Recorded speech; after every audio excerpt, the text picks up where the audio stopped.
Customer আমাকে বলবে যে কোনটা কোনটা জালি দিতে হবে। তো আমি ধরে নিলাম যে জালি আমি এটা দিব, তারপর এখান থেকে এটা দিব, তারপর এটা দিব, এরপর এটা দিব। ঠিক আছে, এটা দেওয়ার দরকার নেই। তাহলে কটা দিলাম? এটা একটা দিব। তাহলে কটা দিলাম? এখানে 4টে দিলাম। ধরেন আমি 4টে জমি দিব, জালি দিব, তাহলে 4টাকে গ্রুপ করে নিলাম। গ্রুপ করে নেওয়ার পর আবার টুলপাতে যাব, টুলপাত, 2D টুলপাত, প্রোফাইলিং। ঠিক আছে, প্রোফাইলিংয়ে যাওয়ার পর এখানে আউটসাইড আছে, এখানে ইনসাইড দিতে হবে। আগে দিয়েছিলাম কি অ্যালং, নকশার জন্য অ্যালং দিয়েছিলাম, এবার ইনসাইড দিব। ডিরেকশন দিয়ে দেবো যে ভিতর সাইডে আবার জালি কাটবে। ঠিক আছে, তাহলে এখন ফিনিশ ডিপ কাঠের থিকনেস যা থাকবে তাই, যেহেতু ফুটো হবে। ঠিক আছে, অতএব কাঠের থিকনেস যা থাকবে তাই। তাহলে কাঠের থিকনেস আমার 36 মিলি আছে, ফিনিশ ডিপ 36 মিলি থাকবে। ঠিক আছে, এবার ক্লিক টু সিলেক্ট, কত মিলি ফলা দিয়ে জমিন কাটবো? 12 মিলি দিয়ে আমি জমিন কাটবো, জালি কাটবো আর কি। তো 12 মিলিটাকে সিলেক্ট করে দিয়ে দিলাম। দেওয়ার পর আবার এখানে ক্লিক করলাম। ক্লিক করার পর স্টেপ ডাউনটা কত দিব? 4 মিলি করে কাটবে। এই 36 মিলিকে সে 4 মিলি করে কাটবে। তার যতবার কাটতে হয় সে কাটবে, যতবার কাটার প্রয়োজন হয় সে ততবারে কাটবে। ঠিক আছে, 4 মিলি করে।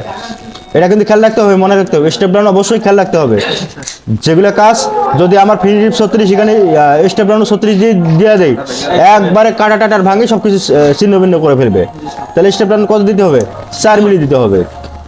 তারপর এখানে আর কোনো কিছু দেওয়ার দরকার নাই। মেশিন সাবজেক্ট যা আছে তাই থাকবে, মেটাল থিকনেস যা আছে তাই থাকবে, শুধুমাত্র নাম দিয়ে দেবো জালি,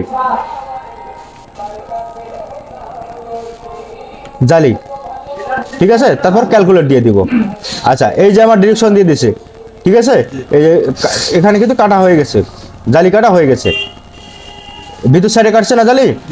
আবার যদি আমি এটা ভিতর সাইডে না দিয়ে আউটসাইডে দিই তাহলে কোন দিকে যাবে? আউটসাইডে দিলাম, এখানে আছে আউটসাইড দিলাম, তাহলে কোথায় কাটবে? Calculate letter, sorry calculate letter দিয়েছি, ক্যালকুলেট নাও, আউটসাইডে গেছে। তার মানে আমার ডিজাইন কাটতেছে। ঠিক আছে, তাহলে আমি এটাকে টুলবারটাকে সিলেক্ট করে কাট করে দিলাম। কাট করে দেওয়ার পর আবার এটাকে সিলেক্ট দিই, তাহলে আমি এখানে দিব ইনসাইডে, ইনসাইড দেওয়ার পর ক্যালকুলেট দিলাম। তাহলে ঠিক আছে, এবার আমি কি করব? এটাকে আবার সেভ দিব, সেভ। জমিন, এটা কি জালি, জালি 12 mm, সেভ। তাহলে এটা আমার সেভ হয়ে গেল। আমি মিনিমাইজ করে দেখি, জালি 12 mm পাইছি, পাইছি। আচ্ছা, তো জালিটাকে আবার কি করব? এটাকে সিলেক্ট করে রাইট বাটন ক্লিক করে কাট করে দিয়ে দিলাম। ঠিক আছে, তো জালি কাটা আমার শেষ। এবার সাইড কাটারটা আসি।